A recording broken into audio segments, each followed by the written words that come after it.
And so once Umar ibn al-Khattab is walking in the streets, and he sees the Prophet ﷺ sitting, and this is at noon. And at noon, nobody walks in the streets in the summertime. It's too hot. So he says to the Prophet ﷺ, Ya Rasulullah, what are you doing outside?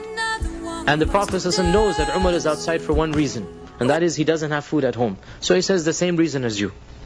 Same reason as you. I mean, I'm just sitting outside, there's nothing to eat at home. And as they're sitting there, Abu Bakr as well is walking. Because you cannot sit at home and you're hungry, you just want to walk around, just go outside. And the three of them are sitting there just talking, when one of the Sahaba, Abu al-Haytham, is rushing back to work, to home from work. So he finishes his chores, he's rushing home. So he says, Ya Rasulullah, what are you three doing at this time of the day? And so Umar says, well, we didn't have anything to eat, so we're just sitting here basically talking, So Abu al-Haytham says, La, this is not possible. This is not possible. That the three best people, now you're sitting here. So he knows that he has a goat, an old goat at home. So he tells them, come to my house and I'll give you food. I will prepare food for you. Come to my house.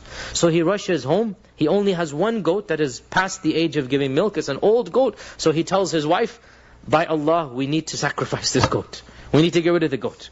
And you cook the food, I will knead the dough, we're going to make some bread. So we will give him meat and bread.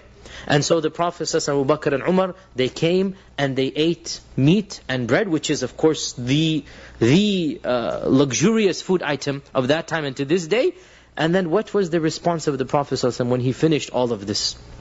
After not having anything at home, he reminded Abu Bakr and Umar. He reminded them that they left their houses hungry. And Allah gave them this meal. Ya Abu Bakr and Umar, ثُمَّ لَتُسْأَلُنَّ يَوْمَئِذٍ عَنِ النَّعِيمِ. Allah is going to ask you on that day about this food. What did you do with it? And did you thank me enough for it? SubhanAllah, I mean, wallahi, one of us, we three meals a day, we don't even think about Allah's blessings, right? And the Prophet ﷺ is so conscious that Allah is going to ask you about this na'im. ثُمَّ لَتُسْأَلُ. You're going to be asked about this blessing that Allah subhanahu wa ta'ala has given you. And as